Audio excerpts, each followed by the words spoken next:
새벽빛이 내 맘을 감싸네. 창밖으로 서울의 소리 들리네. 조심 가득 품고 다시 시작해. 백은종의 희망찬 모닝콜이 울리네. 희망의 노래가 온 세상 울려. 모두의 하루가 빛나길 빌어. 백은종의 모닝콜이 내게 말해. 오늘도 우린 함께 할 수 있어. 바람 속에 담긴 따뜻한 말들, 도시 속에 퍼지는 꿈의 울림. 조심 잃지 않고 걸어갈 때 백은종의 모닝콜이 우릴 깨워. 희망의 노래가 온 세상 울려. 모두의 하루가 빛나길 빌어. 백은종의 모닝콜이 내게 말해. 오늘도 우린 함께 할 수 있어. 어둠이 지나 밝아오는 아침. 희망이란 빛이 우릴 감싸네.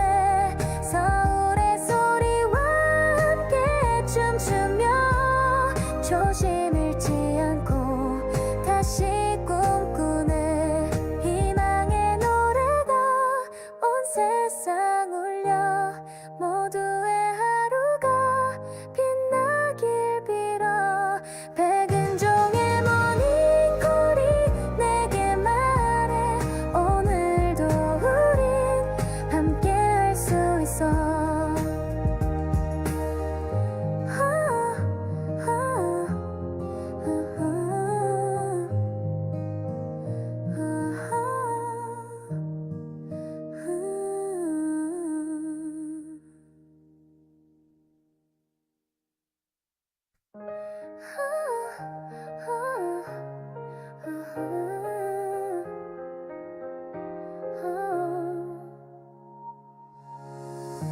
새벽빛이 내 맘을 감싸네. 창밖으로 서울의 소리 들리네. 조심 가득 품고 다시 시작해. 백은종의 희망찬 모닝콜이 울리네. 희망의 노래가 온 세상 울려.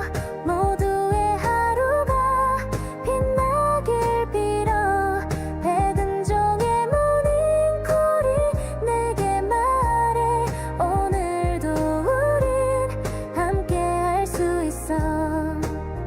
바람 속에 담긴 따뜻한 말들, 도시 속에 퍼지는 꿈의 울림. 조심 잃지 않고 걸어갈 때 백은종의 모닝콜이 우릴 깨워. 희망의 노래가 온 세상 울려. 모두의 하루가 빛나길 빌어. 백은종의 모닝콜이 내게 말해. 오늘도 우린 함께 할 수 있어. 어둠이 지나 밝아오는 아침. 희망이란 빛이 우릴 감싸네. 서울의 소리와 함께 춤추며 조심 잃지 않고 다시 꿈꾸네.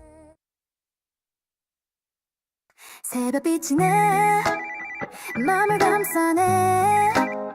창밖으로 서울의 소리 들리네. 조심 가득 품고 다시 시작해. 백은종의 희망찬 모닝콜이 울리네. 희망의 노래가 온 세상 울려.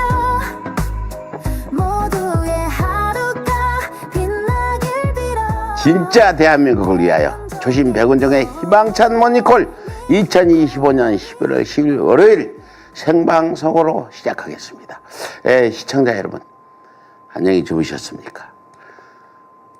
지금 이 순간 우리가 깨어 있어야 할 이유는 분명합니다.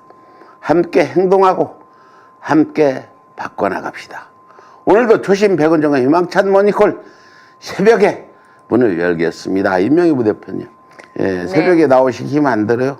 날씨도 괜찮습니다. 좋아졌는데. 이제 적응이 돼가지고 알람 울리면 바로바로 일어나서 근데 피곤함이 덜합니다. 한 가지 내가 묘수를 가르쳐 드릴까요? 네. 아침에 일어날 때 아침에 일어난다 생각을 하지 말고 놀러 일어난다 생각하고 잠시 놀다 또 쉴 수 있잖아요. 방송 끝나면. 생각을 바꾸니까 일어나기가 편하더라. 그렇습니다. 내란 특검이 청구한 조태용 전 국가정보원장의 구속 전 피의자 신문이 내일 오전에 열립니다. 내란 특검의 조태용 전 국가정보원장에 대한 구속영장 청구는 단순한 법적 절차가 아니라는 것입니다. 이는 국가의 근간을 흔든 중대한 범죄에 대한 응징이며 윤석열의 내란을 방조한 자에 대한 역사적 심판입니다. 특검이 밝힌 혐의는 충격적입니다. 정치 관여 금지 위반, 직무유기, 증거인멸 위증, 허위 공문서 작성, 이 모든 혐의는 국정원장이라는 막강한 권한을 가진 자가 그 권한을 국민이 아닌 내란 우두머리 윤석열에게 충성하는 데 사용했다는 증거입니다. 2024년 12월 3일 밤 9시 조 전 원장은 대통령실에 호출돼 비상계엄 선포 계획을 직접 인지했습니다. 이는 국가의 안전보장에 중대한 영향을 미치는 사안으로 국정원법 제15조에 따라 즉시 국회 정보위원회에 보고해야 할 의무가 있었다지만 조 전 원장은 침묵했습니다. 그 침묵은 단순한 태만이 아니라 합법적 책임을 져버린 직무유기입니다. 그자가 침묵한 1시간 25분 동안 국회는 아무런 대응도 하지 못했고 국민은 아무런 정보도 받지 못했으며 윤석열은 비상계엄이라는 반헌법적 조치를 강행했기 때문입니다. 그날 밤 조 전 원장은 국정원의 CCTV 영상을 국민의힘에게는 제출하고 민주당에는 거부했습니다. 그 결과 국민의힘 해당 영상을 바탕으로 헌재에서 윤석열의 체포 지시가 없었다는 주장을 펼쳤고 이는 헌재 심판에 직접적인 영향을 미친 정치적 공세의 근거가 되었습니다. 국정원은 대통령의 직속기관이지만 정치적 중립은 그 존재유의며 국민의 실리를 지탱하는 마지막 보루입니다. 그 중립이 깨지는 순간 국정원은 더 이상 국가의 안전을 지키는 기관이 아니라 권력의 입맛에 따라 움직이는 정치 공작소로 전락합니다. 조태훈 전 원장은 헌재에서 비상계엄 관련 문건을 받은 적 없다 증언한 바가 있습니다. 그러나 국정원 CCTV에는 그가 대통령 집무실을 나오며 문건을 챙기는 모습이 명백히 포착됐습니다. 단순한 기억의 오류가 아닙니다. 국회의 진실을 왜곡하고 헌재의 판단을 흐르게 한 중대한 위증입니다. 국뿐입니까? 지난 3월 서울 삼청동 안가휘동에서 윤석열과 만난 자리에서 조 전 원장은 비상조치라는 말을 들은 적이 없다고 증언했다지만 당시 휘동에 참석한 다수 인사들은 비상조치 발언이 있었다고 진술했습니다. 특검과 헌재는 이 진실을 바탕으로 조 전 원장의 신빙성에 강한 의문을 제기하였습니다. 국정원장은 단순한 공무원이 아닙니다. 국가의 위기 상황을 감지하고 국민의 안전을 위해 진실을 전달해야 하는 헌정실세의 파수꾼인데 국회와 헌재에서 거짓말을 말하고 증거를 은폐하고 문건을 숨겼다면 그것은 단순한 이중이 아니라 국가기관을 기만한 중대한 헌정 파괴행위입니다. 그런 자가 구속되지 않는다면 대한민국의 법은 누구를 위한 것이고 헌법은 누구를 지키기 위한 것입니까? 국정원장이 헌법을 흔들었는데 구속하지 않는다면 누가 책임지겠는가? 그 책임을 묻지 않는다면 이 나라는 어디로 가겠습니까? 예, 임 부대변인. 네. 국정원장 구속영장 네. 이제 일제 심사가 눈앞에 닥쳤는데 이거 혹시 또 한덕수 마냥 기각될 네. 바가 걱정이 되는데 그렇죠. 어떻게 보세요? 그러니까 전 국민들이 다 걱정하는 게 그거 아니겠습니까? 이제 특검이 수사를 잘해서 초심이 앞서 말씀하신 것처럼 구구절절 이 사람이 무슨 잘못을 저질렀는지가 확실하잖아요. 근데 이제 사법부에 대한 저희가 신뢰가 무너진 상황에서 이런 자가 영장이 기각된다 이러면 이거야말로 정말 사법 내란이 아닌가. 우리 전 국민이 정말 민주 헌정 질서를 회복하기 위해서 애쓰고 있는데 이 민주 헌정 질서 회복의 가장 큰 걸림돌이 사법부가 돼서는 안 된다. 좀 각성하고 이런 국민적 신뢰를 회복하는 사법부가 되도록 좀 영장 심사를 하는 판사들이 좀 현명한 판단을 했으면 좋겠습니다. 예, 그래요. 조태용에 대한 구속전 피의자 신문이 내일인데 뭐 한덕수와 박성재에 대한 구속영장이 연이어 기각되는 네. 상황에서 한 달여 남은 특검 수사의 성패를 가르막 마지막 분수령이 될 전망입니다.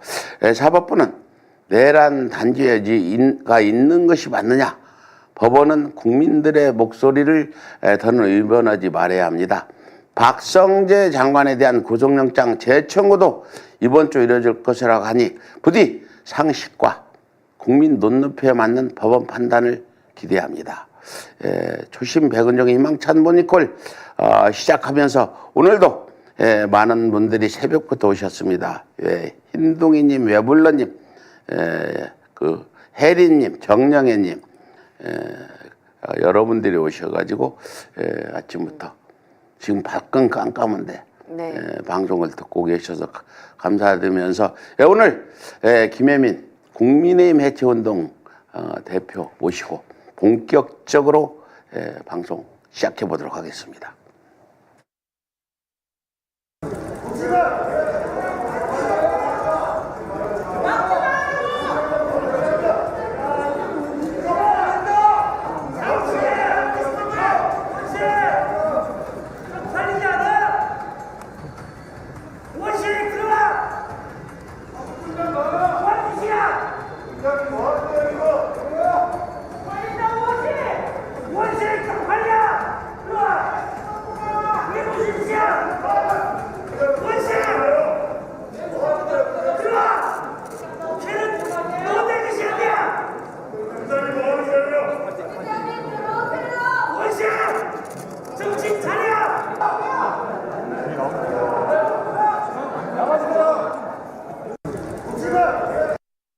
예, 명쾌한 메시지로 또박또박 또 이렇게 말씀을 해주시는 국민의힘 해체운동 김혜민 대표 오셨습니다. 안녕하세요. 네, 안녕하세요. 이 시간에 깨어있는 이 참 시청자분들, 이 고마운 분들한테 먼저 인사 좀 하시죠.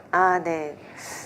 그 영상 보면서 살짝 먼저 이제 좀 제 소감을 말씀을 드리면은 지금 우원식 의장님의 마음속에는 스스로 국민의힘 네. 의원들 스스로가 해산될 것을 예상하고 있구나. 이렇게 뭐 야당 탄압이라고 하잖아요. 그래서 본인들이 특검을 통해서 해산될 거라는 걸 예견하고 저렇게 피켓팅하고 있구나 라면서 여유 있는 모습 보이고 계시는데 저희도 오늘 여유롭게 좀 시작을 할 수 있지 않나. 여유롭게 시작해도 돼요. 지금 국민의힘 해체는 필연이다. 네. 국민의 명령이다. 네. 그래서 이 국민의 명령을 이행하는 이 훌륭하신 김혜민 대표가 국민의힘 해체 때까지 대표직 유지하면서 몇 년이 걸려도 해주시기 바라면서 뭐 이게 아까 영상에 봤듯이 이재명 대통령의 국회 시정연설을 보이콧하면서 상복시에 나섰던 이 국민의힘입니다. 당시 우원식 국회의장의 반말하며 이른바 발작소전을 일으킨 자가 있었죠. 네. 바로 땅 기현이라고 물산에 땅도 많고 논란도 많았는데 이 자가 바로 드러났죠. 김건희에게 뇌물을 바치고 대표가 됐다는 사실. 정말 도덕이 재발저린다고. 윤석열 체포 때 한남동에 간 인간들 김기현, 나경원, 윤상현들 보면 김건희 윤석열한테 딱 뭔가 잡힌 그런 인물 같은데 이런 김기현이가 그 훗날 바로 그 명품 가방이 터질지 모르고 한 치 앞도 모르는 이런 소리를 꽥꽥 질렀는데 어떻게 보세요, 우리 김혜민 대표님? 네, 저는 김기현은 전형적인 비리 정치인이잖아요.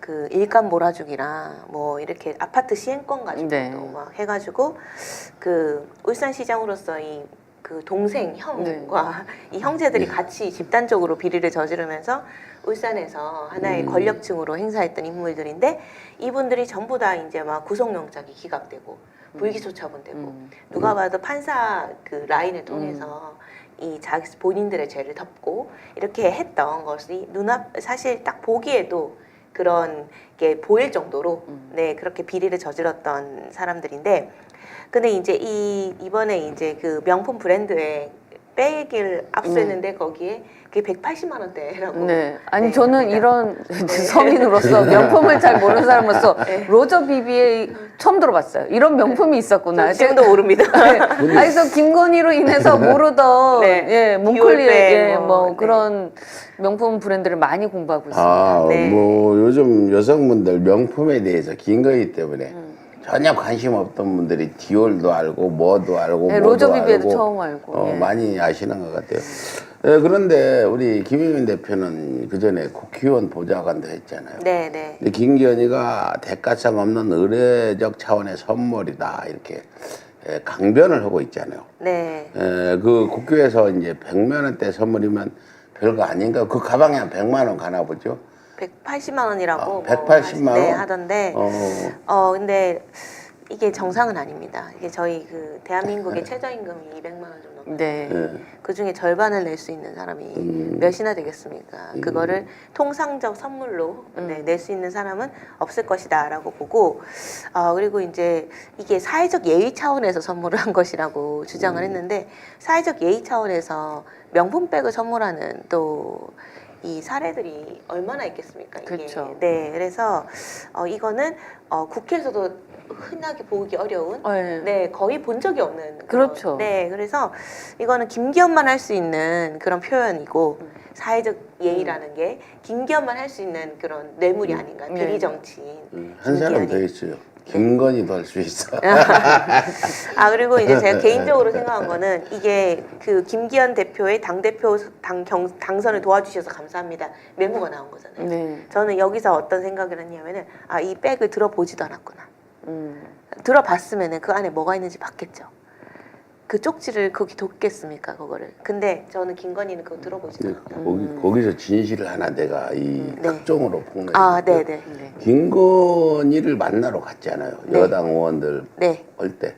소문이 나는 거잖아. 네. 임명희 부대표님은 선물을 좋아해가지고 임명희 부대표님 만나러 갈 땐 빈손으로 가면 안 된다. 네.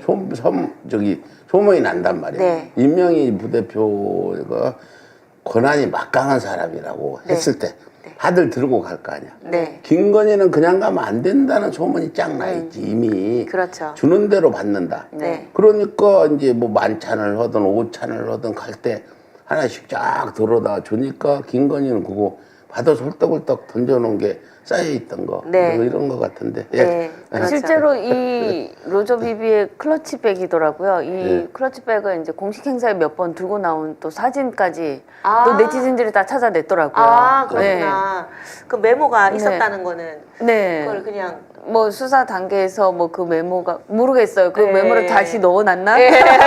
이거 김기현 의원이 준 백 이렇게. 네, 그러니까요. 이게 근데 이제 이게 저는 확실히 이거는 형법 제 129조 위반입니다. 네. 이거는 수뢰죄라고 하는데요. 수뢰죄, 사전 수뢰죄를 다루고 있고 공무원이나 중재자가 직무에 관해서 뇌물을 받거나 이럴 때 요구, 약속하는 행위를 말하는 건데 저는 이게 중재인이잖아요. 김건희는. 그렇기 때문에 100% 이 청탁금지법 처벌도 피할 수 없고 알선수재나 뇌물죄도 피할 수가 없을 것이다 라고 확신을 가지고 있습니다.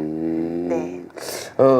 김기현이가 아무리 변명을 해봐도 네. 분명하다. 네, 김기현이도 어렵다. 이제 뭐 깜빵할 정도는 아니지만 정치 생명 끝이다 이렇게 보시나요? 네, 정치 생명이 진짜 끝났어야 되는 사람인데 끊임없이 생존해 있는 그런 네. 모양새죠. 네. 그래서 이 사람이 이렇게 비리 정치인이 대한민국에 존재한다는 것 자체는 대한민국 국민으로서 수치인데 이제는 이제 좀 정리를 해야 되지 않나 이런 생각이 듭니다. 그리고 생각보다 되게 적은 금액의 백을 김건희 입장에서는 네, 조금 더 쓰지 그랬나. 네, 네, 그렇게 생각했을 수도 있을 것 같습니다. 김건희는 주는 대로 받으니까 이 180만 원 빼가 아닌 거 취재영 목사가 준 게 스탠드도 저도 받고 양주 한 병도 받고 백세주도 받고 다 거기다 놓고 가라고. 그 디올 클러치백도 그것도 한 300만 원 정도 되는. 근데 이제 그건 네. 좀 고가지만 한 네. 10만 원대도 다 받았어요. 주는 대로 받는 사람인데 저희 같은 경우는 상상할 수가 없는 거죠. 네. 조명도 못 해본. 네. 또 하여튼 이게 중요한 점이 하나 있으면 김기현이 당대표로 국민의힘 대표로 당선되고 통일고 당원들의 도움 받은 거 아니냐. 네. 이것도 지금 특검이 수사를 하고 있는 것 같은데 그 당대표 당시 존재감도 크지 않았고 네. 당대표 되고 나서 무존재감 극복이 과제로 꼽힌 바 있지 않아요. 네, 네. 그래서 이제 어떤 존재감을 나타내려고 이런 짓을 했다고 생각되는데 어떻게 네. 보시는지. 그래서 이게 김기현이 사실 당선될 상황이 아니었던 거죠. 네. 김기현이 당선될 상황이 아니었고 오히려 뭐 그 당시에 워낙 그 윤석열에 대한 비토가 심했기 때문에 국민의힘 내에서도 사실 뭐 안철수라든가 아니면 뭐 그런 이준석 같은 그런 사람들이 좀 주목받는 상황이었는데 김기현이 그리고 또 차라리 장제원이라든가 이런 네. 완전히 그 소위 말하는 완전 윤핵관으로. 찐윤으로 표현되는 그런 분들이 대등하나 이렇게 돼야 될 상황이었는데 갑자기 뜬금없이 김기현이 됐단 말이죠. 네. 이게 김기현이 되는 과정에서 이게 전당대회 룰이 갑자기 100% 당원 투표로 전환되고 국민 여론조사가 빠진 거예요. 그런 부분이라든가 아니면 독대를 한다든가 이런 과정을 통해서 갑자기 확 치고 올라가면서 결선 투표도 없이 그냥 당선이 돼버리는 상황이 됐는데 이제 이 과정에서 통일교가 조직적으로 개입을 한 걸로 진술이 나왔잖아요. 3만 네. 표에서 6만 표. 네. 그러면은 이제 이거를 압수수색을 하려고 들어갔단 말이죠. 특검팀이.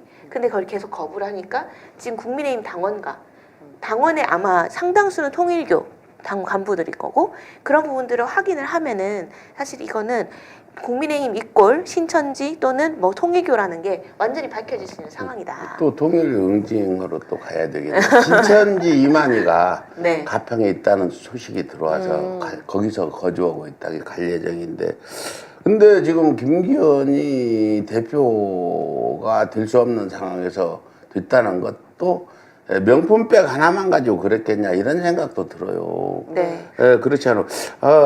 앞으로 더 이제 지켜보면 되겠지만 김건희가 명품백 하나로 아니면 또 다른 어떤 개인적인 충성맹세라든지 뭐가 있었을 수 있지만 김건희는 일단 충성맹세 하면은 만족하고 돈보다도 충성맹세를 더 중요히 여기는 그런 유인이 되고 싶어 했던 사람이라는 건 제가 여러 번이 했는데 이제 국민의힘의 해체가 지금 원하는 맛이잖아요, 우리 대표님. 네. 근데 김기현도 이제 통일교하고 연관되면 해체 사유가 되죠. 네. 근데 추경호잖아. 네. 내란 특검 비상계엄 당시 국민의힘 원내대표였던 추경호 수상한 행적을 상세히 분석해서 지금 다 가지고 있는 것 같아요. 전화 같은 거. 내란 중요 임무 종사 혐의가 있다고 판단할 정도면 엄청난 증거들이 나오고 윤석열이나 김건희하고 통화한 것도 있을 거라고 보고 뭐 몇 시에 할 테니까 미리 너는 국회의원들 빼라 못 들어가게 막아라 이런 수상한 행적 이렇게 보는 혹시 그 소식 알고 계시는 거 있어요? 아니 이제 처음에 이 추경호가 이제 처음에 제안했던 거는 이게 국회 예결위 회의장으로 했다가 그 다음에 또 당사로 뭐 그 의총 장소를 당사로 옮기고 이런 과정이 좀 있었잖아요. 그 과정에서 추경호는 본인이 스스로 대통령실하고 소통한 적 없다. 어떤 소통도 못하는 상황에서 진행됐다라고 주장을 했지만 사실 소통을 했다는 게 밝혀졌습니다. 그러면은 저는 이제 이미 이런 게 다 밝혀진 상태에서는 내란에 가담했다는 게 저는 확인이 됐다고 생각을 좀 하고, 그리고 이제 여기서 주목해야 될 부분은 저는 이 초경호도 문제지만은 국민의힘 당사에 모였던 사람들이 있어요. 그러니까 그때 비상계엄 해제 결의안 표결에 참가했던 국회의원들을 막기 위해서 저는 추경호가, 그러니까 국민의힘도 다 똑같은 생각 가지고 있는 게 아니니까 어떻게 계엄을 할 수 있어라고 생각하는 김상욱 의원 같은 약간 상식을 조금이라도 가진 국회의원들을 어떻게 하면은 포섭하기 위해서 여러 작전을 폈던 것 같고, 뭐 예결위로 모이자 뭐 이렇게 했던 것 같고, 결국은 그게 이제 잘 안 됐고 결국 당사로 모이자 이렇게 해서 정리했는데 거기에 의견을 따르지 않은 사람들이 있는 거죠. 표결에 동참한 사람들이 있고, 근데 문제는 당사에 모인 사람들은 이 사람들은 확실히 내란 가담 혐의가 있는 겁니다. 네, 그래서 저는 추경호뿐만 아니라 이 국민의힘 중앙당사에 모였던 사람들까지 다 조사를 해야 된다. 이 특검팀이 다 불러가지고 확인해야 된다. 그때 무슨 얘기를 했는지 그런 걸 다 대질 수사해야 되는 거 아닙니까? 저는 다 해야 된다고 생각합니다. 네, 그래요. 네, 네. 그래서 이렇게 보면 추경호 의원 같은 경우는 좀 많이 수상하죠. 네. 특히 이제 한동훈이나 일부 국회 본회의장에 있던 의원들 보고 좀 본인이 있었던 뭐 예결위원장실이나 이런 데로 좀 내려와 달라고 요청한 것도 있고, 국회 안에 있으면서 본회의장에 들어가지 않았어요. 네. 표결에 불참했다는 것 자체가 네. 저는 국회의원으로서 가장 큰 직무 유기. 유기가 아닌가 네, 그런 맞습니다. 생각이 드는데, 이 권성동에 이어서 추경호 이제 과연 구속이 될까, 구속 2호의 국회의원이 될까 싶은데 좀 어떻게 보십니까? 그래서 구속이 돼야 되는데 네. 이 사실 법원을 저희가 믿지 못하는 거 네. 아닙니까? 그래서 또 국민의 운동을 벌이려고 합니다. 제가. 그래서 추경호 구속 운동을 벌이려고. 네, 추경호 구속 운동을 벌려서 그걸 모아가지고 이 27일에 지금 본회의에서 이 체포 동의안 논의를 한다는데, 이제 그 통과되게 되면 그 직후에 이거를 법원에 제출해야 되지 않나. 네. 지금 국민의힘이 이제 이렇게 권성동 구속 관련도 통일고 관련된 거고, 추경호는 완벽하게 이제 원내대표가 이런 거를 이제 그 홍준표 얘기 마냥 차라리 해산될 바에는 자진 해산해라. 강제 해산되면 더 창피하지 않냐.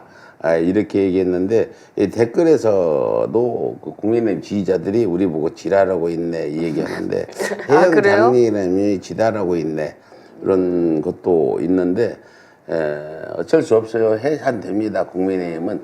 왜? 서울에서 우리가 해산시켜야 된다고 얘기해서 되는 거예요. 다른 건 나는 못 믿겠고, 서울 소리가 딱 찍으면 안 간 사람이 없잖아. 네. 안 간 놈이 없어. 네. 여기 가게 돼 있다. 네. 근데 여기에 조건이 전부 충족돼 있잖아. 그래서 추경호 구속 여부에 국힘이 지금 그냥 안달을 하고 그 매국구 열정 당원들까지 안달하는 이유는 지금 당의 생존이 걸려 있잖아. 네. 근데 이제 김혜민 대표 입장에서는 엄청 좋은 기회인데 네. 매우 좋은 어떻게 기회죠. 대처해 나가실 거 지금? 네, 그래서 이제 추경호 구속을 위한 그 서명운동에 더디어서 그날 당사에 모였던 사람들도 저는 이제 고발해야 될 것 같고, 제가 좀 고민했던 부분은 쿠데타가 발생을 했을 때 1번으로 했다는 게 항상 국회 해산이었거든요. 네. 저는 이제 사실 윤석열이 지시를 무조건 추경호한테 내렸을 것이다, 바로. 그래서 계엄 성공 여부는 국회 해산에 달려 있는 거죠. 그러니까 뭐 선관위도 가고 뭐 몇 군데 가긴 했지만 가장 많은 인원이 군대 군인들이 갔던 곳은 바로 국회 아니겠습니까? 그러니까 국회를 해산시키냐 마냐가 핵심적인 거고, 실제로 대통령의 국회 해산권을 유신 헌법 때 만들었어요. 박정희 네. 대통령 때. 그래서 통일주체 국무회의라는 정체불명의 단체에서 국회의원 3분의 1을 그렇죠. 선출했잖아요. 네. 전두환 때도 국회를 해산시켰고, 그러니까 국회 해산이 핵심적인 시나리오였을 거고, 그러기 위해서 추경호랑 사전에 조율했을 가능성이 매우 높다. 안 그랬으면은 윤석열은 사실은 정말 바보였던 거죠. 적어도 김용현이랑 추경호는 미리 소통을 했을 것이다. 그래서 저는 계엄 당일뿐만 아니라 그 전에도 어떤 통화 내역이 있는지 이런 거 다 조사해야 되고 제대로 수사해야 된다라고 생각을 좀 하고 있습니다. 근데 윤석열, 김건희가 이제 계엄을 하고 자기들 말로 이제 전두환, 박정희가 한 일을 하려는데, 법도 그때는 국회 해산권이 대통령한테 있었으니까 가능하고, 그 당시에는 국회에서 계엄령 해산 그 의결안도 없었단 말이에요. 그걸 나중에 이제 만들었지. 그런데 윤석열 김건희가 치밀한 계획도 없이 내란을 한 거는 자포보고 싶어서 그런 거 아니까. 우리한테는 얼마나 나는 지금 김건희의 그 계엄 10시 반 계엄 아니 새벽에 했더라면 우리는 그쵸. 어려움을 겪었어요. 그냥 점령 드는 거야. 군인 20명만 와도 점령돼. 총 든 사람 헬리콥터 2대 3대만 와도 그 경찰은 밖에 막고 안에 하면은 새벽 한 4시쯤 했더라면 이재명 대통령도 끔찍하다. 방송하면서 오지도 못하고 와야 나오지도 안 오고. 그래서 매우 나는 김건희에 대해서 그 10시 반 계엄이 대한민국을 구했다고 생각해요. 한편으로는 고마운 마음도 갖고 있다. 그렇지 않으면 지금 우리도 지금 윤석열이 대통령 치하에서 오늘도 지금 오늘 저기 희망찬 모닝콜도 못 오고 있을 거 아니에요. 네, 맞습니다. 예, 한편 이제 더불어민주당 김영민 의원이 국힘 내부에서 차라리 정당 해산돼 새로운 길을 모색하는 게 낫다며 정당 해산을 원하는 사람들이 있다는 얘기도 들려온다. 전한 바 있습니다. 또 홍준표 전 시장은 당정에 의해 해산되는 것보다 자발적으로 해산하는 것이 더 낫다는 주장을 폈는데 이 새로운 꼼수가 등장하는 건 아닐까 우리가 또 걱정이 되지 않습니까? 어떻게 보십니까? 이런 얘기들. 그래서 국민의힘은 항상 위기가 됐을 때 당명을 바꾸잖아요. 그 새누리당이랑 자유한국당이랑. 근데 이번에는 당명을 바꾸지 않았어요. 저는 자신감이 있다고 생각합니다. 40%가 자기들을 지지했다라는 대선 때 지지했다라는 자신감이 있다고 생각하고 윤어게인 세력들이 있잖아요. 그 세력만 믿고 있는 거예요 지금. 그러니까 저는 자신감이 있다고 생각해서 이번에 이 당명 안 바꿨는데 상식적으로 당명을 바꾸는 게 맞죠. 이런 상황까지 왔는데. 그렇죠. 그렇죠. 근데 안 한다는 거는 저는 이 뒤에 뭐가 자기들을 지지하는 세력들이 너무나 든든하게 받쳐주고 있다라고 생각을 하니까 오죽하면 홍준표가 그런 얘기를 했다는 거는 홍준표는 거기서 좀 버려진 존재잖아요. 이 사람이 그 얘기를 했다는 거는 자기가 이거 해산당하면서 새로운 재편을 할 때 본인이 주도하고 싶어서 본인은 여기서 개입한 부분이 없으니까 주도하고 싶어서 지금 계속 이런 전략을 펴는 것 같고 기존의 이제 국민의힘 세력들은 자기들의 든든한 지지 세력을 믿고 계속 밀어붙일 것 같고 해산 당할 것 같습니다. 그러니까 근데 나는 지난 박근혜 탄핵 때 이제 탄핵 찬성파 반대파 있었잖아요. 그 당시 탄핵 찬성파 권성동 이명박계들이 찬성을 해서 당을 만들어 나갔지 않았다로 유승민이랑 그때 우리가 간과한 게 탄핵 찬성파들의 힘을 좀 실어서 탄핵 반대파들을 소멸시켰어야 되는데 그냥 놔뒀어. 서울의 소리가 놔두니까 그냥 놔둔 거야. 그때 나도 그걸 못 오고 이번에는 쟤들이 이제 김문수 41% 얻어서 자신감을 가졌다는데 쟤들이 지금 자기들이 처한 위치를 잘 모르고 있는 거예요. 김문수 대통령 후보로 40% 받은 게 자기들이 잘해서 받은 게 아니라 이재명 악마화 때문에 나온 표거든요. 맞습니다. 그래서 그 홍준표가 자발적으로 해산하는 게 좋다. 이렇게 얘기했듯이 지금 국민의힘은 갈수록 내란과 깊숙이 엮일 수밖에 없는 상황이라 우리가 이번에 국민의힘을 박근혜 때까지 살려주지 말고 그 당시 그 탄핵 반대했던 사람들을 탄핵 반대파들을 우리가 완벽하게 정리를 하고 어떤 법적 조치까지 동원해서 그리고 탄핵을 찬성했던 일부 진짜 보수라는 사람들이 새로운 정당을 꾸밀 수 있도록 도와주고 그러면 이제 보수도 있어야 되잖아. 강한 야당이 있어야 강한 여당이 있듯이 그래서 저도 거기에 입당을 해가지고 새로운 보수당에 힘을 실어줄까 생각되는데 두 분이 찬성하면 한번 생각해볼 문제예요. 아니 만약에 한동훈이 그 탄핵 찬성파였잖아요. 그 한동훈을 지지하고 일부 이제 탄핵 찬성파 했던 의원들이 있는데 이분들이 이제 따로 나와서 당을 꾸린다. 보수 정당을 다시 합리적 보수를 건설하겠다 해서 창당하면 입당하실 수 있어요? 아니지 나는 검사는 안 돼. 앞으로 나는 여당이고 야당이고 검사가 정치하겠다면은 검사 출신이 나는 적극 반대야. 예. 국민의힘뿐 아니라 민주당의 검사 출신이 온다면 나는 그 사람들은 좀 정치 그만했으면 좋겠다 생각을 하는 사람이에요. 한동훈이 안 되냐? 검사로서 조작을 많이 했던 사람이라 한동훈은 안 된다는 거지. 네, 네. 새로운 다른 사람들이 필요한 거지. 그럴 용기도 없는 것 같아요. 아직까지 네. 안 나온 거 보면. 그래요. 네. 네. 예, 그래서 네. 예, 추경호 체포동의 요구서 표결이 오는 27일입니다. 좀 너무 늦는 거 아니냐 이런 국민적 우려도 있는데요. 이게 이제 본회의에서 이뤄진다면 다음 달 초에 법원이 추이영 영장 실질 심사를 한 뒤 구속 여부를 결정짓는다는 얘기가 있는데 이게 이제 이렇게 시간을 끌 일이냐 좀 많이들 답답해 하십니다. 어떻게 좀 보십니까? 네, 빨리 하면은 뭐 당연히 좋겠는데 뭐 어떤 상황인지는 저는 잘 모르겠는데 제가 짐작하기로는 지금 예산 시즌이 좀 있다 보니까 국회 일정 잡기가 쉽지 않은 거 아닌가 이 생각이 좀 네, 들고 맞아요. 네. 그리고 이제 제가 생각할 때 이게 우리는 이거를 항상 위기를 기회로 생각을 해서 이때 한 10만 명 정도 서명을 받아서 그 법원에 제출을 해서 빨리 추경호- 하세요. 그러면 추경호 네. 구속 네. 저기 청원을 네. 빨리 해가지고 네. 오늘 가서 올려서 네. 받으면 많이 서명할 건데. 네, 네, 네. 그런데 이명희 대표님의 네. 걱정이 이게 늘어나는 시간이 뭐 특검도 얼마 안 남은 되는데 또 네. 특검하면 돼요. 우리는 칼 자루를 쥐고 있고 쟤들은 칼날을 쥐고 있어. 지금 뭐 말은 안 해도 지금 장동혁이나 이런 김민수 같은 매국구구 대표들 또 직원이 있잖아요. 네. 얘들은 속으로 엄청 떨고 있을 거예요. 겉으로는 그렇지 않아도. 뭐 위헌 문제도 있고 내란 선동죄가 3년 이상 징역인데 거기에 연루되고 우리는 윤석열이 분명히 내란으로 그 내란 우두머리로 사형이나 무기징역을 받게만 해주면 국민의힘은 망한단 말이에요. 뭐 추경호가 구속영장이 늦어지든 빨라지든 우리가 칼자루를 쥐고 있고 또 이재명 대통령이 잘 생각하고 이끌어 나갈 것도 민주당도 잘 할 거니까 우리가 뭐 조급하게 조급한 건 저쪽 국민의힘 당 그런 사람들이지 우리는 조급하지 않다. 우리는 이재명 정부가 민생 잘 살리고 평화 잘 지키고 이렇게 해나가면 된다.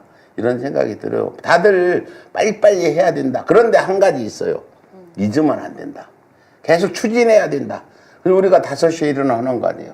네. 계속 내란 청산은 다음 총선 올 때까지 계속 진행이 돼야 된다.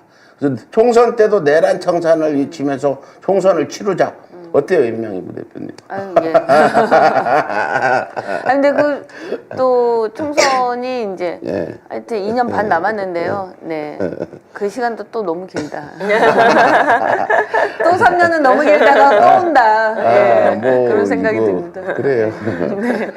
예. 그래서 지금 그 국회와 법원 네. 이 거북이 행보라 답답하고 우리 시청자분들도 그 답답한 분들이 많이 있을 텐데 그래서 그 우리 국힘의원들 고발 시작하기로 했다면서요? 네, 맞습니다. 누구 할 건지 좀 알려주세요. 일단은 김기현 수사를 좀 강하게 촉구하는 방향에서 김기현은 이제 감옥 가야 됩니다. 네. 근데 도저히 안 돼요. 여기는 무슨 형제들이 비리를 저지르는 그런 토착 세력인데 지역에 이제는 이 내란 문제 그러니까 누가 봐도 이 뇌물이 밝혀진 거잖아요.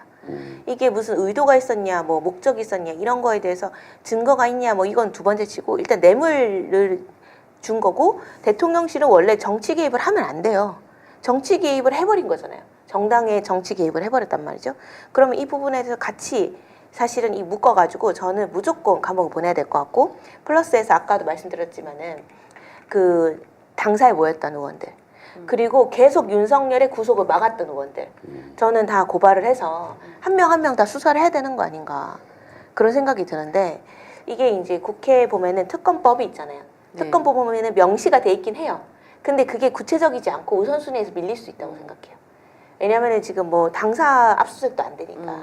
그래서 저는 의원 개별적으로 다 수사를 해야 된다 생각을 합니다. 고발도 좀 중요한 걸 느낀 게 우리가 이제 황교안이랑 심평이랑 뭐 저 전광훈이랑 다 내란으로 고발했잖아요. 근데 자연스럽게 황교안 건은 우리가 고발한 게 내란 특검에서 이제 압수수색까지 들어가서 내란 특검에 그 이러는 사람도 고발도 안 들었는데 우리가 일일이 귀찮은데 찾아오겠냐? 그리고 우리가 고발을 많이 해야 될 것 같아. 네. 그래서 여러분들은 지금 내란 특검만 내란 수사하는 거 아니에요. 그거 뭐 내란 특검 뭐 12월 며칠 날 끝나니까 이제 내란 수사 않는 거 경찰 수사본부, 국가수사본부에서 더 잘할 수도 있어요. 지금 국가수사본부는 이제 1년 있으면 수사를 다 가져오잖아. 네. 검찰이 해체되고. 그러니까 뭔가 실적을 내야 될 거 아니야. 그래야 자기들도 이제 1년 후에 검찰이 해체되면 수사권을 자기들이 가져오니까 제대로 또 그 자기들이 어떤 권한을 더 강화시키고 할 그런 욕심도 있겠죠. 그래서 많은 사람들이 내란은 10년 계속 다음 정권 때까지도 국민의힘은 내란으로 우리가 고발 계속하고 다시는 내란 못하게 만들어야 된다 생각해서 지금 내란이 뭐 내란 특검에서 안 하면 끝난다. 김건희 씨가 앞으로 여지가 많이 나올 텐데 김건희 특검에서만 그냥 그거는 그 어떤 시간을 두고 특별히 좀 수사하겠다는 의미지 특검이 별 의미는 없어요. 다른 데서도 얼마든지 수사할 수 있으니까 조급해하지 말고 우리 김혜민 대표는 저기 상큼 김혜민 이렇게 누가 불렀는데 TV 이름을 그냥 김혜민 하지 말고 상큼 김혜민 TV로 이렇게 바꾸면 되겠어요. 그래서 지금 이제 요즘에 김혜민 대표 때문에 나도 고발자 몇 번 하러 갔었잖아 지금. 네. 그래서 국민의힘 의원들 앞서가지고 국민의힘 지자체장들 고발을 내란 특검에 제출했잖아요. 그 대상이 제주지사, 서울시장 오세훈, 유정보 인천시장, 이장호 대선시장인데 고발 근거가 뭐고 또 오영훈 제주시사는 민주당 소속인데 왜 고발을 하게 됐는지 좀 얘기 좀 해주세요. 일단은 저는 이번에 지방선거를 앞두고 있잖아요. 네. 지방선거의 핵심 의제는 뭐가 돼야 되냐. 저는 내란 가담 여부. 국힘이냐 아니냐 이걸 가지고 봐야 된다. 지금 보면은 지자체장들 보면은 국민의힘 소속이라는 걸 다 숨기고 있어요. 네네. 네, 다 보이시죠? 플랜카드나 네. 이런 거 보면은 국민의힘 색깔을 절대 쓰지 않습니다. 일단은 그리고 다 무슨 색깔이 정체불명의 색깔을 쓰고 있어요. 네. 그랬군요. 옛날에는 지자체장들도 빨간색 많이 썼어요. 국민의힘이 자랑스러울 때. 네. 지금은 그걸 안 쓰고 있거든요. 숨기려고 하는 거예요. 본인들이 국민의힘 출신이라는 걸 숨겨야 된다. 아니면 당선될 가능성이 없으니까. 근데 전 여기서 전선을 쳐야 될 게 그 조국 혁신당 당대표도 얘기하셨지만은 그 지자체장들 이제 단 한 명도 국민의힘 정치인들이 하지 않도록 만들겠다라는 거를 제시하셨단 말이에요. 저는 그런 포부로 접근해야 된다. 그러니까 민주당도 국민의힘 해산을 위해서 열심히 이번 계속 목소리 내고 계시잖아요. 정청래 당대표나 목소리 내고 계신데 저는 이번 지자체 선거에서 국민의힘이 다시 지자체장이 다시 되는 거는 저는 국민의 대한민국의 수치라고 생각합니다. 그러기 위해서 저는 이제 국힘 지자체장들을 고발하기 시작한다. 그래서 지자체장을 국힘만 고발을 하면은 이게 문제가 누가 왜 국힘만 그렇죠. 고발했냐 이럴 수 있기 때문에 저는 이거 전수조사 좀 했으면 좋겠다. 네. 그래서 특검이 전체 지자체장들 전수조사를 좀 해야 된다. 왜냐하면 이때 당시에 100% 조선일보 기사가 있습니다. 그 12월 4일날 새벽 12시 46분에 조선일보에서 대놓고 기사를 냈어요. 행안부에서 전국 지자체에 청사 폐쇄 명령을 내렸다. 예. 근데 실제 명령을 내렸어요. 그래서 실제로 그 각 청사 모든 출입문을 폐쇄하고 출입자 통제를 하라고 전국 지자체에 전파했다고 하거든요. 그러면 이 전파했는데 이거에 대해서 조치를 했는지 안 했는지 확인하면 되는데 웬만하면 다 조치를 했습니다. 심지어 대구도 조치를 했거든요. 네네. 네, 이 조선일보 기사에 따르면. 그럼 조선일보 기자가 거짓말했겠습니까? 그렇죠. 국민의힘 지자체들 조사하는데 거짓말하지 않았으면은 이건 확실하다는 거예요. 그래서 저는 이거 다 조사해야 된다. 이 특검이 해야 될 대단히 중요한 문제는 지자체에서 개입을 했는지 이 내란 특검에 가담했는지를 다 조사를 하는 것이다. 물론 이제 지자체장들 중에 일부 민주당 사람들도 존재를 한다고 해서 조사 안 하면 안 되는 건 아니죠. 조사는 해야 되는 거죠. 네. 그래서 그런 측면에서 대단히 중요한 문제고 향후 지방선거의 향방을 가르고 이재명 정부의 성공을 가르는 문제가 될 수 있어요. 나는 그 부분에 지난 작년 12월 3일 밤 네. 내란이 일어났을 때 이제 이재명 현 대통령 당시 대표는 부인이 사모님이 차를 운전하고 오면서 방송을 했잖아요. 그런데 당시에 민주당 지자체장들의 행보는 분명히 알려져야 된다고 봐. 그런 위급한 시기에 다 무서워하잖아. 나보고도 전화로 막 도망가라는 전화가 오고 그랬는데, 근데 지자체장들이 도지사나 시장들, 민주당 소속들도 네. 겁나가지고 개업 명령에 따라야 되겠다 생각하고 부안이동한 부분, 이 부분은 이번 그 지선에서 그 사람들은 다시는 출마를 못하게 해야 된다. 비겁하지 않냐?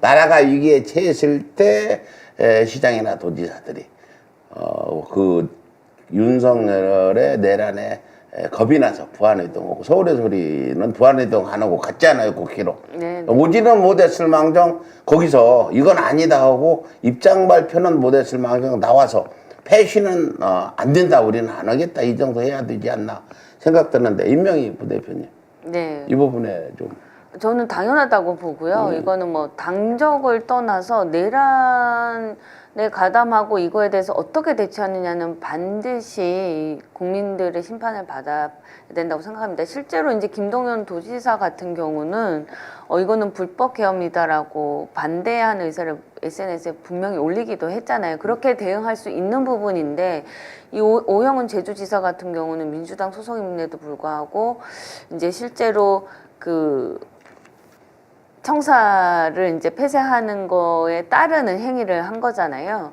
이거에 대해서 이제 저희 사회민주당이 지난 9월 22일에 도민의 비판 목소리를 입막음으로 고발로 대항하는 오영훈 지사에 대해서 사과를 촉구하고 고발을 취하할 것을 촉구하는 기자회견을 한 바 있습니다. 혹시 보셨습니까? 네네네. 대단하시네요. 예. 어떻게 됐어요? 아닙니다. 그래서 근데 취하지 않았죠. 네, 취하지 않았습니다. 네. 네. 뭘 고발을 했어요? 고부건 변호사를 고발을 했어요. 네, 고부건? 이거 고부건 변호사님이 아마 SNS에 이 오영훈 제주지사가 이 계엄 당일에 이 행안부의 어떤 명령에 잘 됐네, 이제 뭐 따르는 수사해보면 되지 않아? 아니, 그거를 이제 폭로를 했어요. 근데 네. 이거를 SNS에 폭로했다고 고부건 변호사를 제주지사가 고발한 거예요. 아니 그러니까 잘 됐어. 수사해보면 될 거 아니야. 네, 그렇죠. 뭐 고부건 변호사는 땡 잡았네, 고발 네. 당해서. 나는 좀 그런 거 좀, 네. 내가 막 황교안 집에가 막 나와 그러면 황교안이가 허위사실 유포라고 고발 좀 해주면 법정에 가서 따져보고 수사 따져보고 좋잖아. 왜 고발을 안 하는지 모르겠어요. 그래요. 지금 뭐 또 세운 유정북 시장, 유정부 인천시장 하나요. 고발 이유는 작년 12월 3일 청사 폐쇄 있죠. 네. 두 사람이 똑같이 네. 모두 청사 폐쇄였다고 거짓말을 지금 계속하고 있는데, 네. 이 부분의 증거들은 어떻게 고발을 네, 했는데? 증거는 많이 밝혀져 있습니다. 근데 아까 조선일보 기사도 그랬고, 사실은 그 당시에 폐쇄를 했다라는 공문도 발송돼 있고, 그다음에 인천시장 같은 경우는 구체적인 내막이 다 공개가 됐어요. 네. 그래서 이번 인천시에서 시의회에서 회의의 주된 안건이 유정복 시장 얼마나 개입했냐. 유정복 시장은 주무관이 한 것이다라고 주장하고 있어요. 구급 주무관이 폐쇄 결정을 내릴 수 있을까요? 아니, 전혀 절대 할 수 없죠. 네. 네, 그래서 이 주무관에게 책임 몰면서 애꿎은 주무관, 20대 주무관만 괜히 이제 감옥 가게 생기는 상황인 거예요. 저는 꼬리 자르기라고 생각하고, 너무 비겁합니다. 네, 너무 비겁하죠. 네. 본인이 인정을 해야죠. 네. 그리고 국민의힘 이 지자체장들은 사실은 다 확인을 해보고 그 당시 행보가 뭐였는지 확인해야 된다. 저는 사실 전화하고 있었을 수도 있다. 윤석열하고. 그렇지 네. 않습니까? 네. 저는 윤석열, 오세훈 전화했을 거라고 생각해요.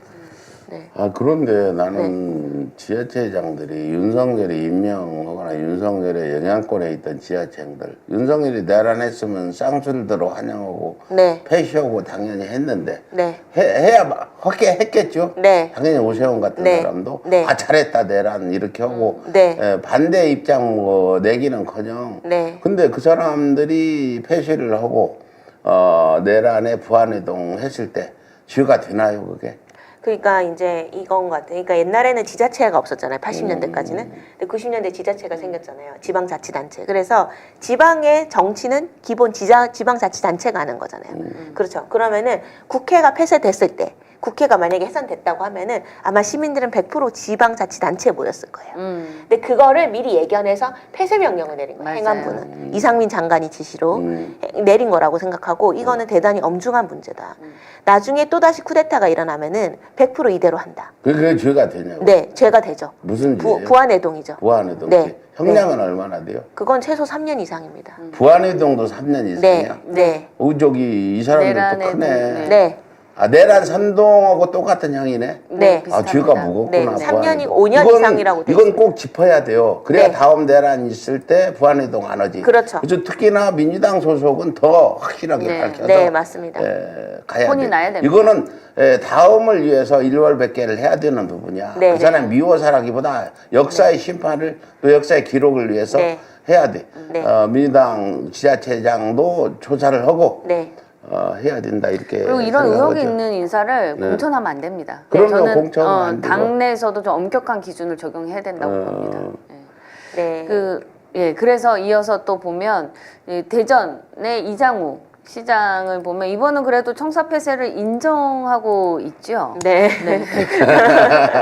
아니 네. 정말 이 부안해동 딱 걸렸네, 이장은. 네, 부안해동입니다. 최소 5년 그 이상이 인정은 되는. 발언 증거로 붙이세요. 이거 뭐 네. 꼭 3년 아니 이상 이게 징역이니까. 포고령을 보면 청사 폐쇄도 있지만 각 지자체장에 네. 이 청사 폐쇄 이후에 군인들이 장악을 하게 돼 있고 군인들의 명령에 의해서 이렇게 집행을 하게 되어 있어요. 네. 아니 지자체 단체장으로서 저는 이 불법 개업임을 인지하고도 그거를 순순히 인정하고 받아들여서 순응해서 폐쇄를 하는 이 자체가 이 사람들이 자신의 이제 지역 주민들을 생각하는 마음에 있어서 자격이 있나라는 되게 근본적인 질문이 생겨요. 네. 이런 사람들이 계속 하면 안 되는 거 아닙니까? 네. 이 지역민들은 진짜 다 들고 일어나야 됩니다. 근데 그 지자체장 입장에서는 국민의힘 지자체장들은 뭐 누구라도 다 했을 것 같아. 부안해동 죄가 있다니까 네. 모조리 네. 이번 전에 나올 수도 없게 우리 나머지 4명만 했잖아요. 오영은 빼면 3명만 했는데 네. 나머지도 전부 전수조사해서 부안해동으로 가게 돼요. 국힘 지자체장들이야 대다수가 도끼는 객거이지만 가장 악랄한 인사를 꼽으면 오세훈을 꼽을 수 있죠. 네. 지금 지난 토요일 김건희 특검이 그 오세훈의 여론 대납 의혹을 수사하게 대질 조사했는데 지금 명태군은 7번 만났다 했고 장소까지 특정하지 않아. 네. 근데 오세훈은 2번뿐이 안 만났다. 네. 이게 먹힙니까?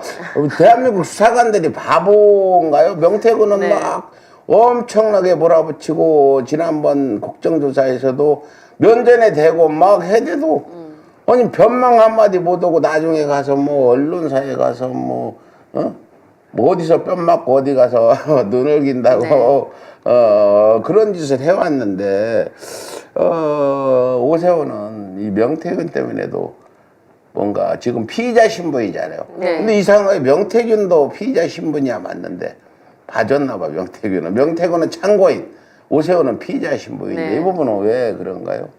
아, 그러니까 저는 이제 오세훈이 어떻게 참고인일 수 있냐. 네, 그래서 저희가 그래서 고발을 한 겁니다. 참고인 아니야 피의자야 오세훈은. 네. 네. 명태균이 참고인. 아, 명태균이 참고인이고, 네, 죄송합니다. 그래서 저는 이제 저희가 이제 고발했으니까 이제 수사를 좀 제대로 해야 될 것 같고, 이제 그 명태균 씨가 페이스북에 오세훈은 끝났다라고 네. 또 올리셨더라고요. 아니 뭐 그거는 진즉부터 올렸고 나도 명태균하고 통화 몇 번 하고 서울에서 출연하라고 했더니 뭐 안 오고 다른 데만 갔더라고. 저는 지난번 국감에 또 증인으로 출석했었잖아요. 명태균 네. 씨가 그때 끝났다고 봤어요. 그때 오세훈 정말 끝났구나. 네. 이거는 뭐 조사고 뭐고 네. 뭐 다 네. 끝났다. 네, 그렇죠. 근데 정치인들은 대다수가 어떤 지위상이 드러나면 앞으로 김기현도 그러고 추경호도 그러고 나머지 윤상현도 그러고 다 그러겠지만 끝까지 뭔가 다 틀려야 그때서 승복을 하지 절대 승복 안 해요. 정치인들이 잘못을 해서 잘못했다 그러면 용서가 없거든. 네.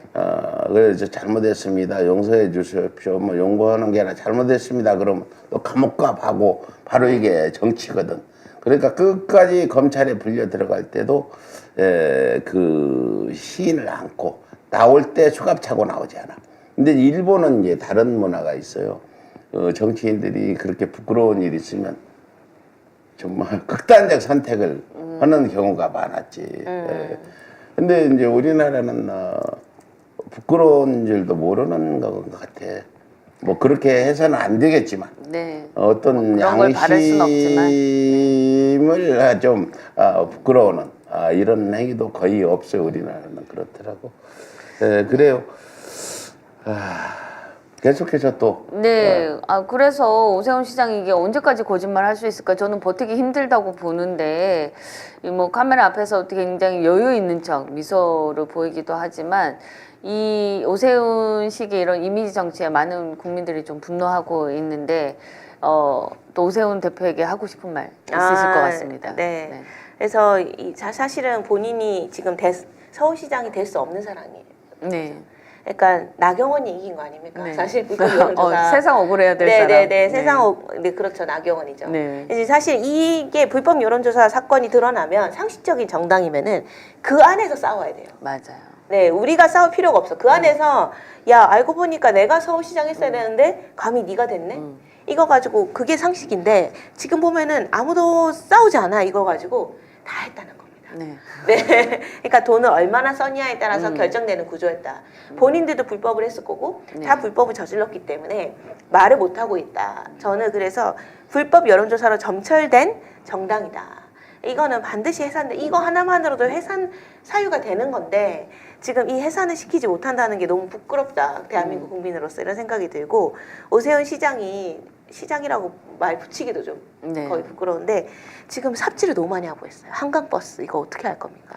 돈을 너무 많이 썼는데 누가 네. 그 한강에서 버스를 타겠어요. 아니 오세훈은 전에 뭐 한강에다 오페라하우스를 짓는다 해서 그때 그 급식 문제 때문에 사표 안 냈으면 저 한강 맞아요. 거기다 오페라하우스 진다고 그랬어요. 누가 네. 오페라 보는 사람이 얼마나 있다고. 네. 걔는 그리고 프랑스 가서 에펠탑 거기 광장 보고 와서 광화문 광장 한 거 아니에요. 네. 광화문은 고궁이란 말이에요. 한옥이 있고 거기 은행나무가 있고 벤치가 있는 게 맞는 거지. 거기다 그냥 광장을 만들어서 세멘트로 발라놓는 게 맞냐. 정말 나 그때 그 하기 전에 네. 운치 있는 고궁의 풍경이었거든. 맞아요. 그런 아무 개념 없는 남이 한 거 뭐 한강 무슨 르네상스를 만든다고 또 한강 아파트 이름을 전부 외국 이름으로 바꿔가지고 우스갯소리가 있었다네요. 네. 시골에 시어머니 못 찾아오게 이름 외우기 힘들잖아. 이상은 그런 얘기 있는데 외불러님이 질문 하나 드릴게요. 네. 저희 집 앞에서 북한말 쓰는 사람들이 이사만 헌중 김현지에 관한 현수막을 걸더라. 뭐 하는 짓이냐 하니까 저를 막 때리라고 그랬다. 요즘 많아요. 매국국이라고 그래요, 그 사람들이. 네. 북한에서 나와가지고 유튜브 하는 몇몇이 있어요. 네. 박상학이는 이제 뿌리다가. 네. 그래서 그 걔들이 먹고 살려니까 또 북한 사람들을 자기 그룹을 만들어. 이게 지금 유튜브 왜 그러느냐면 먹고 살려면 자기 그룹을 만들어서 보니까 뭐 집회도 하고 막 하잖아 여기저기서. 그게 이제 자기 존재감을 나타내고 뭔가 한다는 모습이 보여야 후원금이 들을 거냐. 이놈의 유튜브가 문제야. 네. 유튜브 없으면 안 할 거야 아마. 네. 거기 돈 벌러 나갈 거야. 그렇게 하면 돈이 좀 들어오고 하니까 그렇게 하는 거다. 이렇게 말씀드리고 그런 사람들은 북한 사람뿐 아니라 지금 어떤 통일교나 신천지라든지 또 윤어게인은 교회 소속의 젊은 중학생, 고등학생, 대학생도 있다. 이렇게 보시고 이걸 우리가 잘 정말 그 사람들 어떤 방법이든 바꿔놔야 되는 그런 우리가 참 어려운 난제가 앞에 놓여 있다 두고 외불러님께서도 그 사람들 보면은 잘들 좀 얘기해요. 시진핑이 뭐 중험종 만드느라고 뭐 장기를 판다든 등등 네. 해가지고 엄청나게 하고 있는데 아무튼 그렇게 하고 참 그 오세훈 시장 또 추경호 네. 진짜 뻔뻔하죠. 오세훈 참 명태군이 그러면 나 같으면 창피해가지고 사표 내고 네, 숨어야 사퇴해야죠. 맞는데 네. 자기 그날 어제 그 나올 때도 그 경향신문이 자기한테 약간 유리한 기사 하나 쓴 게 있어요. 네.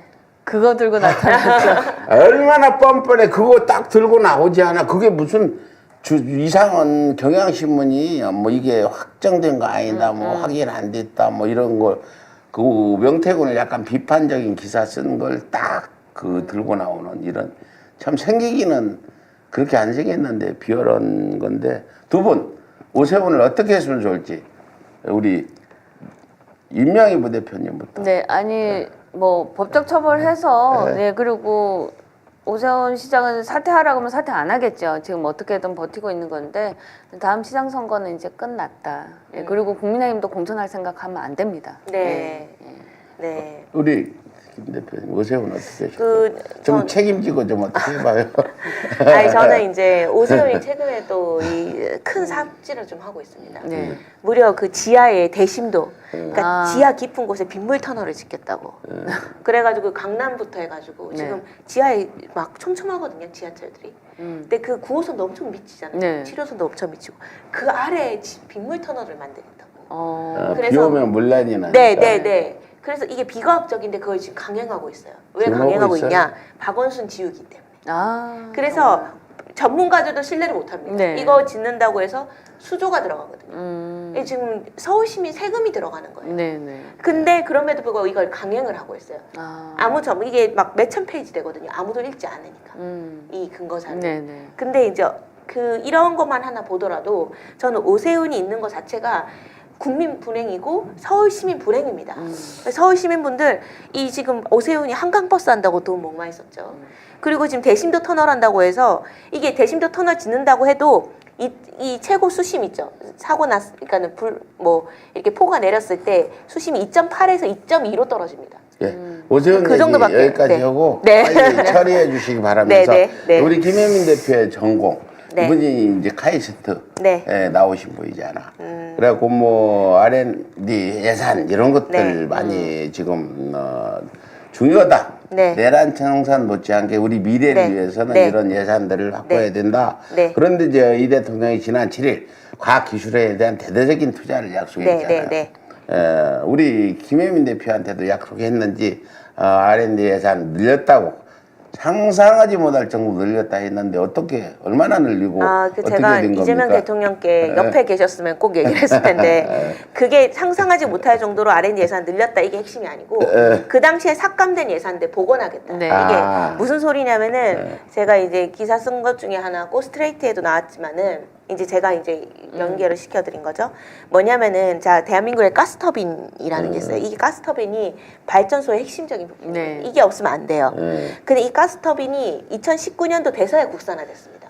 그 전까지는 우리가 미국이나 일본한테 엄청 비싼 값에 샀어야 됐어요. 우리가 해외에 발전소 지어도 이 가스터빈을 엄청나게 부르는 게 값인 거예요. 엄청나게 비싸게 사야 됐어요. 그래서 오죽 그게 이제 쌓여 있으니까 한처럼 쌓여 있는 거예요. 과학자들한테는.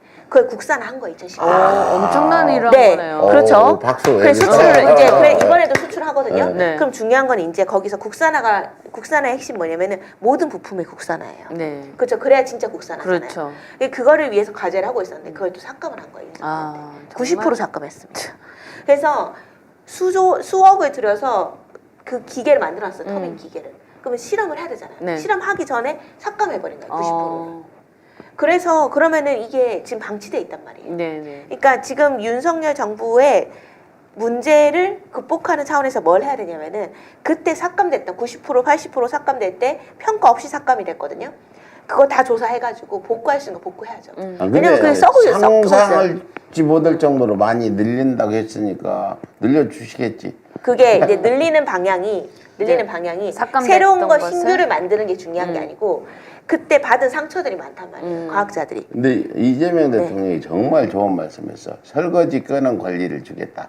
네. 예를 들어서 무슨 일을 하다 잘못되면 네. 책임을 맡고 예산 가지고 연구하다가 실패하면 그 책임을 떠안아야 되는데 이재명 대통령이 좋다 깨도 좋다 설거지 열심히 해라 설거지 하다 그렇게 깰 수도 있잖아. 네. 안 깰 수도 있고. 네, 네, 네. 그래서 그걸 확실하게 과학자들한테 말씀을 해주셔가지고 네. 내가 하고 싶은 말이야. 네. 그냥 하다 실수해도 계속 해라. 네. 책임 안 묻겠다. 네. 우리 상 주겠다. 네. 열심히 했으니까. 네. 어떻게 보세요? 그게 기획재정부가 제일 반대하는 발언입니다. 기획재정부가 항상 얘기할 때 실패하는 거에 우린 돈 쓸 수 없다. 그렇게 해서 과학자들 옥죄단 말이에요. 그래서 PBS란 제도도 도입을 하고 한 건데 이 지금 대통령께서 제대로 얘기를 하신 거예요. 90%가 성공한다는 거는 노벨상 우리나라에서 100개 정도 나왔어야 되는 겁니다. 그렇지 않습니까? 맞아요. 그러니까 노벨상 정도의 도전적인 과제는 우리는 안 하고 있다라는 걸 반증하는 거예요.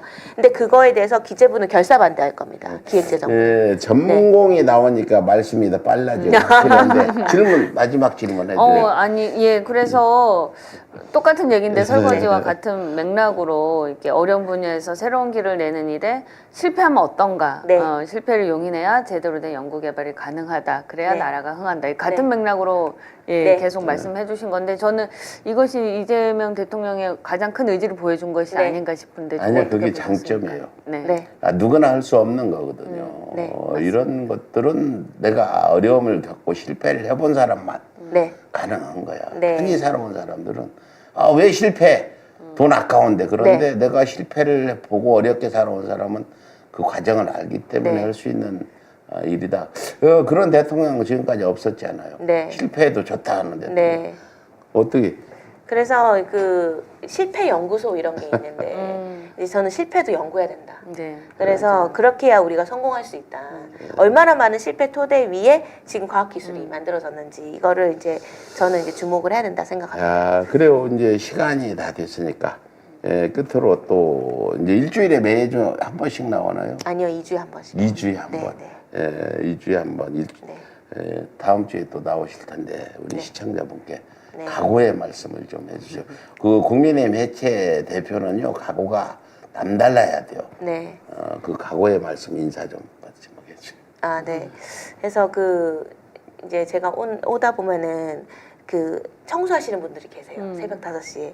예, 그분들 보면서 이제 옛날에 97년도에 나온 노래 중에 청소부 김씨 그를 만날 때라는 노래도 있는데 안개 더미가 내려와서 아스팔트를 적시는 그 순간에도 네. 그 아무도 없는 그 순간에도 청소하시는 분이 계시잖아요. 그러니까 저희도 내란 청소를 해야 될 때가 왔다. 그래서 5시 내란 청소를 저기 위해서 청소하시는 분들 나 5시면 4시 내가 나오거든. 네. 4시 네. 20분에 네. 아직 안 나와. 우리가 더 먼저 나와요. 내란 청소하려고. 네. 이 5시 방송은 상징성 있는 방송이라니까요. 네, 그래서 내란 청사를 네, 위해서. 맞습니다. 오늘도 가장 먼저 스튜디오 도착하신 서울의 소리 PD님께 감사 인사를 네. 드리고 싶고 그- 매일 출근 도장 찍으시는 시청자분들이 지금 보면은 조남이 계속 같은 네. 분들이 계속 네, 네, 그래서 맞습니다. 이분들은 도대체 새벽 5시에 이 모닝콜 보려고 지금 일어나시는 그렇지. 상황인데 모닝콜 보고 네, 6시쯤 되면 많이 나가시더라고. 도로 네, 자러 가시라고. 네, 그렇죠. 그래서 저는 이 백운종 대표님께서 못하신 게 없다. 백운종 네. 대표님이 겨냥하시면은 다 됐습니다. 그래서 백운종 대표님과 같이 국민의힘 해체를 위해서 끝까지 싸우겠습니다. 아, 네. 깔끔하게. 그래요. 지금 네. 뭐 현재 고고 스페인님도 오셔가지고 있고 정대택 회장님 와가지고 좋은 말씀. 부하 수행죄, 부하 수행죄래 그게. 부하 뇌동죄가 아니라 부하 부하 뇌- 수동죄. 네. 이렇게 구대이님 깨어나라 국민들 위대한 대한민국님도 오셨고 외불러님, 수표열차님도 오셨네요. 외불러님은 댓글을 많이 쓰시고 좋은 의견도 많이 주시고 은하성님 어저께 내가 은행나무 1100년 된 은행나무 가서 진짜 대한민국을 위해서 좀 잘 하게 해달라고 기원하고 왔잖아요. 그래서 어제 또 그 아세요? 용문사가 어떤 그 항일 그 본산지에 거기서 항일 운동을 처음 했고 독립운동 본산지라고 볼 수 있는 그런 그 의병들이 많이 활동했던 그런 거라 가서 얘기가 왔어요. 그래서 잘 될 거라고 보고 네. 나는 김혜민 대표가 이렇게 상큼하게 잘 진행해주고 있어서 감사드리고 이런 분이 어떻게 국민의힘 해체운동 대표를 했는지 굉장히 그건 악역이고 힘든 일이잖아. 나 같은 사람이 해야 되는데 대신 맡아줘가지고 내가 할 일이 별로 없어서 감사드리면서 2025년 11월 10일 최신 백은정 희망찬 모닝콜 마칠 시간이 됐습니다. 오늘 매주말 이슈는 K-팝 위상 폭발입니다. K-팝은 잘 얘기들 안 해. K-팝이 얼마나 캐대언 등해가지고 그리고 그저께 1시에 우리 로제랑 이런 무슨 상 탄다 아카데미 발표 내용을 제가 기사를 쓰고 네. 오늘 소개를 했습니다. 오늘 매스마일 수는 K-팝 위상 폭발입니다. 미국 레코딩 아카데미가 발표한 제68위 그래미 어워즈 후보 명단에 따르면 블랙핑크의 로제 브루노 마스와 협업한 곡 아파트를 올해 노래와 올해 레코드에 동시 지명했습니다. K-팝 솔로 아티스트로서는 최초의 그래미 본상 동시 후보 지명으로 BTS 이후 K-팝 장르의 또 다른 글로벌 도약으로 평가할 수 있는데요. 그런데 노제 본상 지명뿐 아니라 다양한 K-팝 콘텐츠가 주요 부분의 이름을 올려 K-팝의 확장성과 영향력을 다시 한번 입증하고 있습니다. 넷플릭스 애니메이션 K-팝 데몬 헌터스의 OST 골드는 총 5개 부분 후보에 오르며 K-팝과 글로벌 영상 콘텐츠의 융합 가능성을 하이브가 선보인 가능성을 보였고요. 하이브가 선보인 글로벌 걸그룹 캐츠아이는 베스트 듀 아티스트와 베스트 팝 듀오 그룹 퍼포먼스 부분에 지명된 신생 K-팝 그룹으로 그래미 본상 후보에 오른 첫 사례가 됐습니다. K-한류는 이제 글로벌인들에게 그들의 삶을 관통하는 문화의 대명사로 읽히고 있습니다. 문화적 강국을 김구 선생이 100년 전에 꿈꿨는데 오늘 이재명 정부에서 이루어지고 있는 것 같아 굉장히 기쁜 마음이고요. 대한민국이 어떻게 이 K-팝으로 세계인들의 열광을 받고 있는지 여러분들 다시 한번 생각하고 싶어 하면서 그런 가수들이 자유로운 환경을 만들어 잘 자랄 수 있게 물을 줘야 한다. 그게 정복의 할 일이다. 이렇게 말씀했죠, 이재명 대통령. 네, 그렇습니다. 그 말씀같이 이번 여러 가지 상 후보에 오른 이 성과를 거둔 부분에 두 분 뭐 그런 거 하세요? 우리 김혜민 대표 뭐 그런 뭐 아파트 이거 노래 아세요? 네. 나는 아는데. 그거 집회 어떻게 때, 생각하세요? 네네. 이건 집회 때 뭐 많이 했죠. 네. 정치 얘기만 하던데 저는 네. 잘 안 넣은 건데 네. 평가 좀 해줘 보세요. 저는 대한민국이 너무 똑똑한 민족 아닌가. 어떻게 그렇죠. 우리가 그리고 앞으로 더 발전 승승장구할 것이다 생각하고 저는 이제 기생충 때부터 좀 생각을 했는데 사회 비판적이잖아요. 네. 그리고 BTS도 보면은 맞아요. 되게 그 사회 메시지가 있죠. 메시지가 있어요. 그러니까 저희와 사실은 그 미국 팝송이라든가 영국 팝송과 차이점은 메시지가 있다는 거예요. 네. 그래서 저는 그렇기 때문에 세계를 주도하고 있다고 생각합니다.